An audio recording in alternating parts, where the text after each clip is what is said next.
plenty more lefties losing at content with my next guest, including more on Kamala's car crash 60 Minutes interview. But let's hear now from a man who says he has gone from being a lifelong Democrat to voting for Donald Trump. Let's hear why. Bradley, tell us why you're making the change from the Democrat ticket to President Trump. Mr. Trump stated, I'm going to build a wall because I want the people that live here to eat first. Since this new administration has come to the table, my children are lacking. My community is lacking. I see abandoned properties, folks laying on the street. And forgive me, why do we feed folk when we have folks who went overseas, hung, bled, and died in the service of this country, and they're laying on the streets? That's unacceptable. Absolutely. If you can house an immigrant, with all due respect, house my children first. These are the people that fought for us. They're laying on the street. They can't get medical assistance because you've given it to someone else. They closed down schools. They opened the schools to put migrants in. You can open a school and put my veterans in there. Amen. You can open a school and put my homeless children in there. But yet you refuse to feed those that state that they are here. Right. They've been here. You've overlooked us. Joining me now is Newsweek Senior Editor-at-Large and Article 3 Project Senior Counsel Josh Hammer. Josh, they're powerful words right there, but how widespread is that sentiment? Yeah. I mean, it's not just this particular gentleman. I mean, just over the past 24 hours, we actually saw a former longtime Democratic congressman by the name of Peter Deutsch, who in an op-ed explained that he is now endorsing Donald Trump as well. We have now seen RFK Jr., who comes from maybe the most famous Democratic family in all of American politics, the Kennedy family, quite literally as famous as it gets. He is going all in for Donald Trump. Tulsi Gabbard, who ran for president as a Democrat the last cycle in 2020, she is now all in for Donald Trump. Look, anecdotally, I can say basically everyone that I know in my family who is not a crazy lefty, who is at least a reasonable, pragmatic, centrist, moderate-minded person, they're basically all voting for Donald Trump, too. America's civilizational stakes right now, Rita, are actually very simple and straightforward. On the one hand, you have the forces of civilizational arson, as I call it. These are the forces of open borders madness who are just opening the floodgates to God knows how many and of what types of migrants from all over the third world. We have led in Tajiki nationals with ties to ISIS. I mean, I could go on and on there. These are the people that are supporting sexual mutilation, so-called gender-affirming care for minors, oftentimes saying that teachers can and ought to do so outside of the purview of the parents' own right to actually raise their own children, so surreptitiously trying to trans the kids essentially in schools. And then you have the forces of civilizational sanity. That ultimately really is what the Trump fans ticket represents, I think. It's not a crazy far-right authoritarian fascist movement. Ultimately, at the end of the day, Donald Trump's MAGA movement is really just about good old-fashioned common sense, which really, I think, is why you're seeing people like this gentleman we just saw who are now coming around to openly supporting him. And that sentiment about the Biden-Harris administration failing Americans seems to be spreading if the latest Polymarket data is any guide. Kamala Harris has gone from leading to now Trump is leading, and that lead is extending, particularly in recent days. We see a lot of polls, Josh. It can be hard to rely on that data because they do change a lot. Tell me how significant this data is. You know, I think Donald Trump's going to win. I do. I've been saying it the whole cycle. I have not wavered really at all. I mean, Donald Trump back in July was looking really, really good. So he had that few week stretch after the catastrophic Biden debate. There was the assassination attempt where he came within inches of losing his life on national TV, where all the world's sympathy was with him. He reached a high watermark then. Now, admittedly, the Trump campaign did not pivot as swiftly as it should have to the bloodless coup of Joe Biden for Kamala Harris. And then Kamala Harris got a long period, a slow rollout. She had the convention. She had probably about a 3 to 4 week rollout. And that was her high watermark. And personally, I was never freaking out, as many of my fellow conservative commentators were, because I thought that the fundamentals at the end of the day still militate strongly in favor of Republicans this cycle. Namely, when you look at what the American people say about the big four issues that are going to dictate this election, the economy, inflation, immigration, and crime, the American people trust Republicans way, way, way more than Democrats. Right now, roughly 28% of Americans, last time I checked the big poll, said that America is on the right track. that is a catastrophically low number. An incumbent party is not going to win a re-election in a situation like that where the public thinks that we're heading straight into abyss, which, by the way, I think we kind of are, unless things change fairly drastically here. So I do think that Donald Trump is going to win. I do not think that pollsters have fixed their structural and methodological flaws for the 2016 and 2020 elections. I'm not going to say that I'm confident on it. I wouldn't bet the ranch on it, but I do certainly think that Donald Trump at this point is more likely than not to win this election. Well, you've got more faith in the system than I do. I just do fear that they're going to fortify another election. Certainly the media has done everything it can to swing the odds in Kamala Harris's favour. That campaign by the media, and I talk about the bulk of the mainstream media here, has been astonishing. I haven't seen anything like it before. Harris has copped, I've got to say, some criticism for appearing on the podcast, a fairly raunchy podcast called Call Her Daddy. We talked about it last night.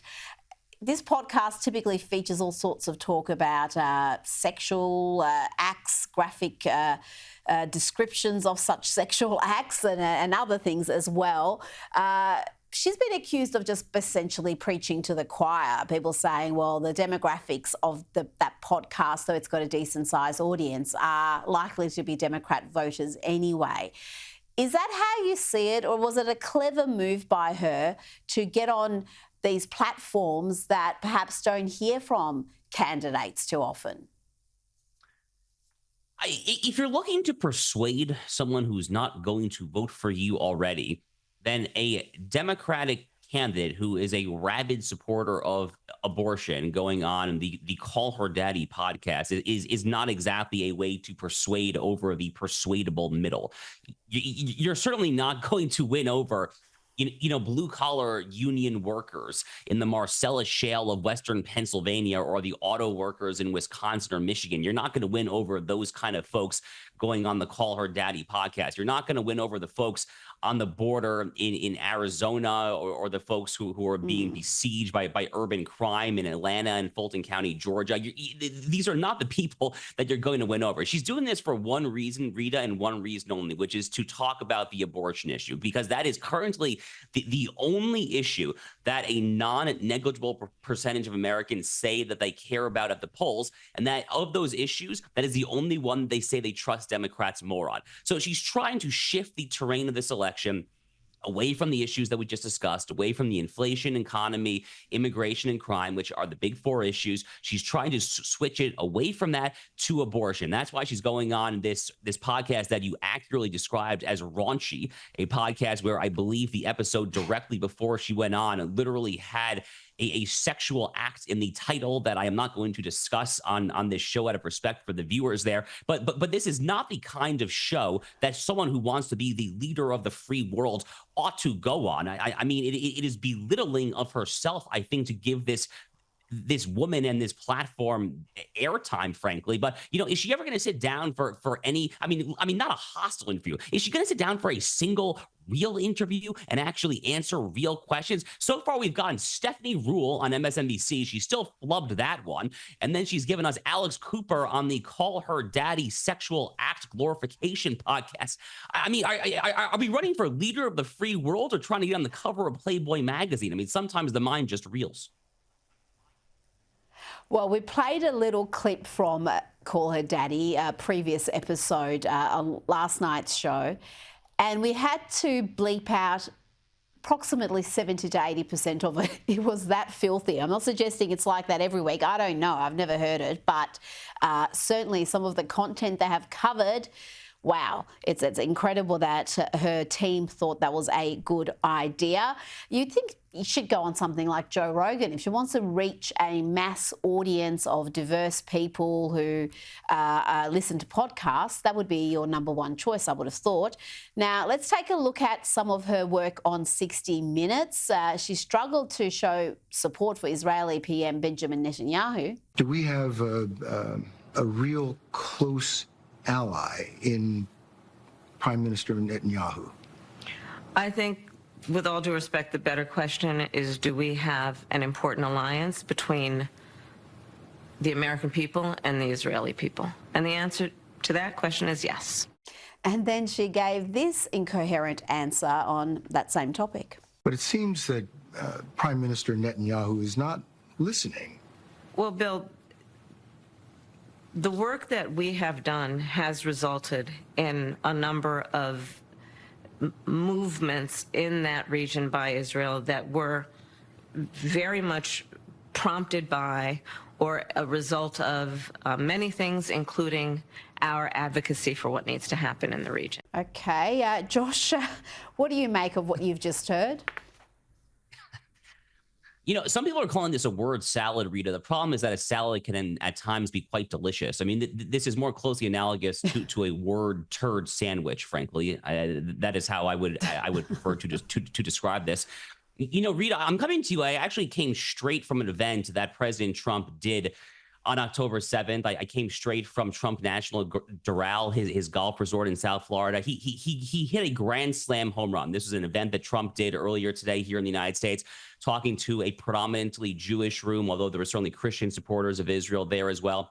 He gave a fantastic speech where he solemnly vowed to stand shoulder to shoulder with the Jewish people and the Jewish state of Israel. He said, "You will never, ever, ever have jihad or the threat of another Holocaust on my watch. This never would have happened under my watch." He said all of the right things, and he means it. He actually visited the Ohel. He visited the gravesite of the Lubavitcher Rebbe, Rabbi Menachem Schneerson, may his memory be a blessing, one of the greatest Jewish sages of the 20th century. He was there earlier on Monday with Ben Shapiro up in New York City visiting this gravesite. I mean, this is a man whose natural sympathies for the broader Judeo-Christian inheritance that makes Western civilization cannot be doubted. You compare that to what we just heard there. I mean, how do you even compare that? I mean, Donald Trump is going to the Lubavitcher Rebbe's grave in New York City, and she's planting a tree at her place in Washington, D.C., and Tim Walz is sitting down with Stephen Colbert. I mean, you simply just cannot compare these two things. Final point, just real quick. You know,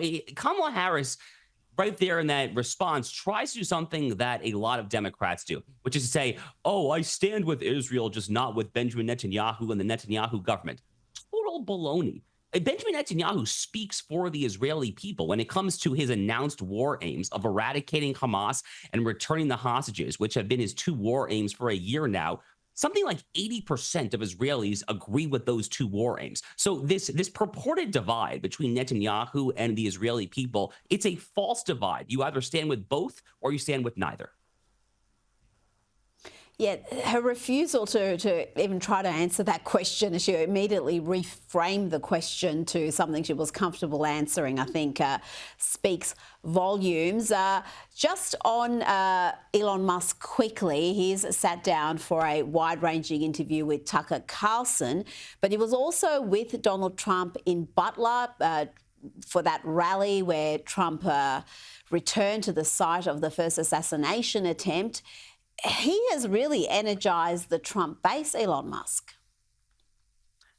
Yeah, he really has. And huge credit to Elon Musk. You know, it's funny with Elon Musk, who is quite literally the wealthiest man in the world, J.D. Vance, who went to Yale Law School, Donald Trump's an Ivy League man himself, went to UPenn.